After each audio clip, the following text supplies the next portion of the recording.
थी और स्वयं यशोदा भी दृष्टवा सहात मानम बाप संकाम, अपने को भी देखा, एक यशोदा बाहर और एक यशोदा भीतर। हे भगवान, ये क्या है? ये क्या है? योग माया। क्या है ये? तो भगवान अपनी योग माया के द्वारा सब कुछ कर सकता है। इसलिए महाराज एक एक गोप के पास सहस्र सात से ज्यादा वत्स और अनंत संख्या में गोप और कृष्ण वत्स्य संख्यात यूथी कृत सुवत्सकान और सारे बछड़े, सारे सब कुछ, उनकी माला, उनकी लकुटी, उनका दुपट्टा, सब कुछ बन गए। और बनकर के मानो श्रुति ने यह बात सर्वम विष्णुमयम गिरा अंगवत, देखिए मानो ये गिरा माने जो वेद वाणी थी वो अंग धारण करके प्रकट हो गई, माने श्रुति का साक्षात अवतार हो गया। इसलिए एक जन्मना ब्रजा अधिकम जयति, क्योंकि श्रुतियों का अवतार ही श्री कृष्ण है। श्री कृष्ण साक्षात श्रुति सार है, भगवान अवतरित हो गए। और वो भगवान जो श्रुतिसार हैं, माने भगवान का वेद का अर्थ ही जो प्रकट हो गया है, वो भगवान धर्म का उपदेश करते हैं और कहते हैं तुम जाओ सेवा करो गोपियों से। तो किनकी सेवा करें? बोले यति पत्य पत्य सुहृदा मनोवृत्ति रंग, क्योंकि स्त्रियों के अपने तीन होते हैं। कितने? एक पति होता है, पुराने जमाने में तो एक ही पति होता था। अच्छा, आप लोग सब पढ़े लिखे बैठे हो ज्यादातर, तो कि कोई बेपढ़ा भी है? कोई नहीं बेपढ़ा है, सब विद्वान। अंग्रेजी में कहते हैं डाइवोर्स और उर्दू में कहते हैं तलाक। हिंदी और संस्कृत में क्या कहते हैं? कोई शब्द नहीं। क्यों नहीं ये शब्द? क्योंकि हमारे यहां आजकल लोग कहते हैं कि आई लव यू, माने हमारा तुमसे प्रेम हो गया इसलिए विवाह करेंगे। और हमारा संस्कार यह था कि विवाह हो गया है इसलिए प्रेम करेंगे। वाह वाह,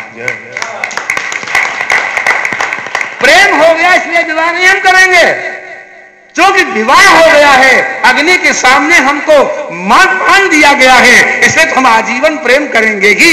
क्योंकि हमारी संस्कृति में अलग होने का प्रश्न ही नहीं था, इसलिए पति पत्नी के वियोग को कहने वाला एक भी शब्द नहीं है। और मैं सारे विश्व के विद्वानों को चुनौती देता हूं, बताएं कि पति और पत्नी कैसे अलग हो जाते हैं, उसके लिए शब्द ही नहीं है। तो अंग्रेजों के पास घी था ही नहीं, मोम था, बटर था, तो घी की अंग्रेजी नहीं जानते। घी माने घी।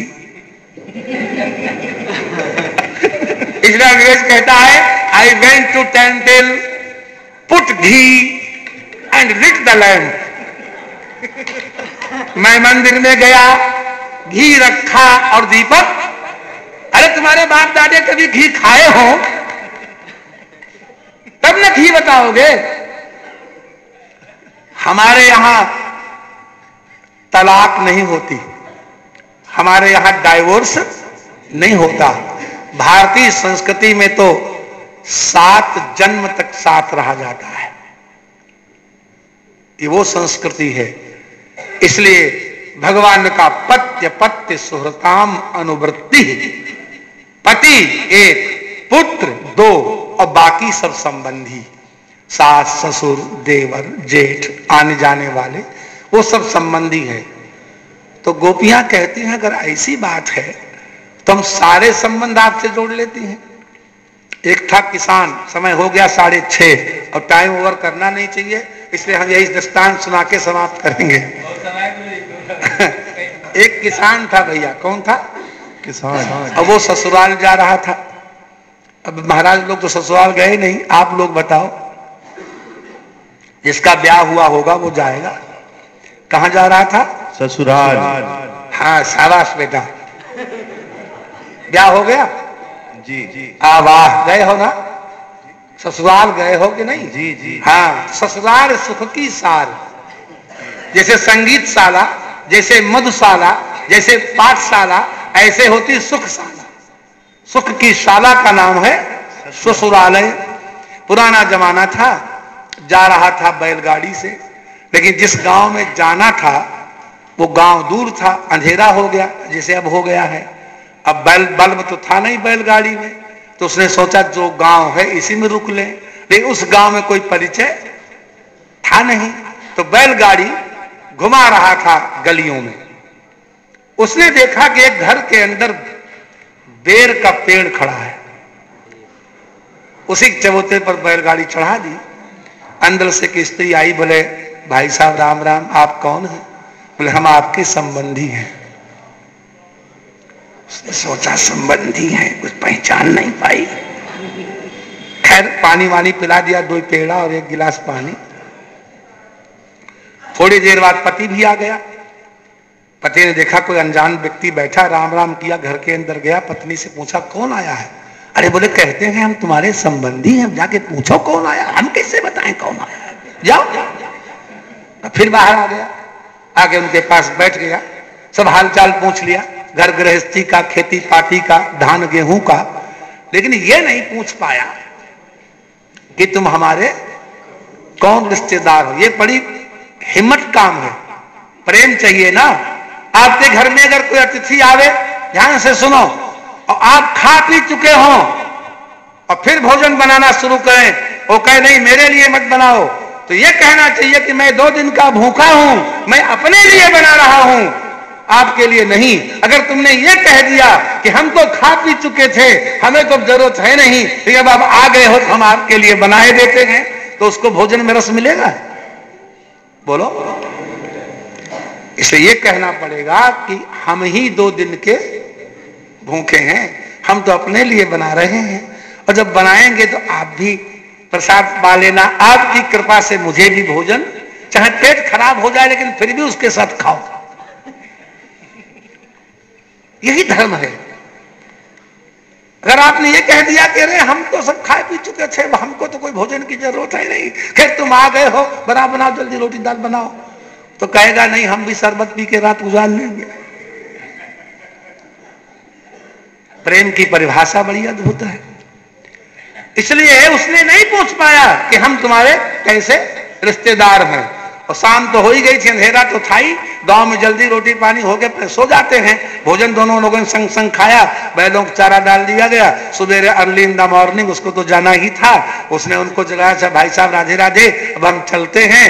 तो ओदकांतम प्रिय अनुगम्यते, जलाशय तक अपने प्रिय के साथ जाना चाहिए भेजने। तो गांव के अंत तक जो है वो भेजने गया। जब गांव समाप्त हो गया तो उसने बैलगाड़ी रोक ली और कहा भाई आपने हमारी बड़ी सेवा की, अब आप लौट जाइए। तो कहा देखो तुम आए बहुत अच्छा किया, कभी इधर से गुजरो तो हमारे यहाँ रुकना, लेकिन आप आए और चल दिए। आपने मेरी पत्नी से कहा था कि आप हमारे संबंधी हैं, तो चलते चलते तो बताए जाओ कौन हो तुम मेरे। तो बैलगाड़ी वाला किसान कहता है अस्माकम बदरी चक्रे युष्माकम बदरी गृहे, हमारी बैलगाड़ी का चक्का बेर की लकड़ी से बना है और तुम्हारे घर में बेर का पेड़ खड़ा है, यही रिश्तेदारी हमारी तुम्हारी है। समान काष्ठाश्रयत्व संबंध से हम तुम्हारे भाई हैं। इसे महाराज जी कुंभ में आप जाएंगे तो वहां बड़ी बड़ी गोष्ठी समष्टि होंगी, तो आपके संप्रदाय के संत जिधर बैठे होंगे, चाहे परिचय हो या न हो, तब भी उधर जाके बैठ जाओगे कि नहीं? बोलो राधे राधे। कुछ संबंध ऐसे होते हैं जो बड़े दूर के होते हैं और बड़े प्यारे होते हैं। ये दृष्टांत हम केवल कथा सुनाने के लिए नहीं सुनाए हैं। मैंने जब इतनी दूर का संबंध निकालने के बाद कोई अपनी रात्रि सुख से काट सकता है, तो क्या भगवान से इस जीव का कोई संबंध नहीं बनेगा जो जिंदगी सरलता से कट जाए? कोई संबंध तो बनाना चाहिए ना। इसलिए अस्तएव में तदुपदेश पदे त्वयीशे अस्य उपदेशस्य पदम विषयत्वम, इस उपदेश का विषय आप ही हैं। हम आपकी सेवा करेंगी तो समझो पत्य पत्य स्वर्ग सबकी सेवा हमने कर ली, और सेवा करने की अतिरिक्त आवश्यकता नहीं है। और ये बड़ा कठिन है। अभी महाराज से एक पंक्ति रामायण की बोले थे, उसी का आ गया। लला गाओगे? कुछ मालकोस या काफी राग गा लेते हो? काफी इसके बजाओ।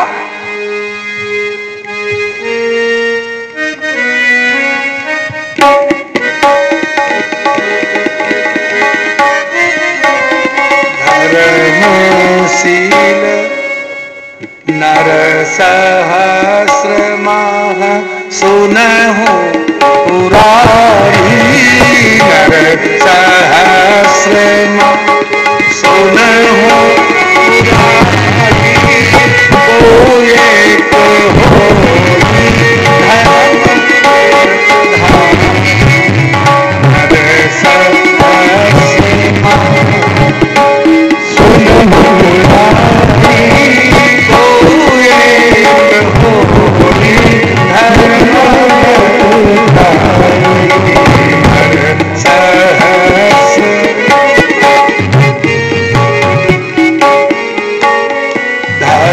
धर्मशील कोटिन मह कोई, धर्मशील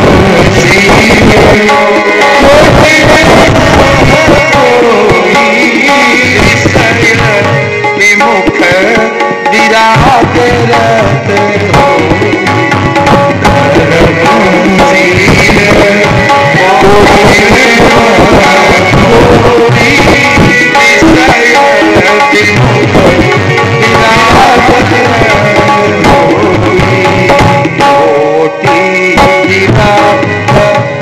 मध्य श्रोती कहई, मध्य श्रोती कहई, सम्यक ज्ञान सकृत को लहई, मध्य श्रोती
कोटि 5, junior class, high school, inter, BA और एमए कितनी हुई? अगर 1000 व्यक्ति पैदा होते हैं तो एक कोई धर्मात्मा होता है, और 1 करोड़ धर्मात्मा जब होते हैं तो कोई एक विरक्त होता है, और जब 1 करोड़ विरक्त होते हैं तो कोई एक जो है ज्ञानी होता है, और 1 करोड़ ज्ञानी जब होते हैं तो एक जीवन मुक्त होता है, और 1 करोड़ जीवन मुक्त होते हैं तो ब्रह्मलीन विज्ञानी होता है। 5 कोटि धर्मशील, विरक्त और ज्ञानी, जीवन मुक्त, ब्रह्म पर प्राणी। धर्मशील होना, विरक्त होना, ज्ञानी होना, जीवन मुक्त होना और ब्रह्म ज्ञानी होना, यह संभव है। कौन कह रहा है? ये पार्वती माता कह रही है। सोचिए आप, अन्नपूर्णा माता कह रही हैं। लेकिन सबते दुर्लभ हो सो सुर राया, राम भगति रत गत मद माया। लेकिन दुर्लभ तो वो है जो भगवत भक्ति में रत हो, और गोपियों की वही कोटि है। गोपियां वहां पहुंची हैं कि हम सारा संसार त्याग सकती हैं, लेकिन हे नंद नंदन, हे वासुदेव, हे अचिंत्य अनंत कल्याण गुणवान निलय, हे अनंत ब्रह्मांडाधिष्ठान स्वप्रकाश परात्पर ब्रह्म परिपूर्ण परमात्मन, हम आपका परित्याग नहीं कर सकते। और जब तक भगवत प्रेम की लौ नहीं लगेगी, तब तक धीर समीरे यमुना तीरे बसत सदा बदमाली, ये अंतःकरण बनाओ महाराज यमुना का तट, और भक्त की धारा, कर्म की धारा को कन्वर्ट कर दो, भक्त की धारा बन जाए, उसी में श्याम सुंदर आके रमण करें। हम बहुत ज्यादा अपने को धन्य धन्य मानते हैं इस सभा को देख करके। भूयो भूया नमस्कृत्य अत्रैव विरमामि। गोविंद मेरो है गोपाल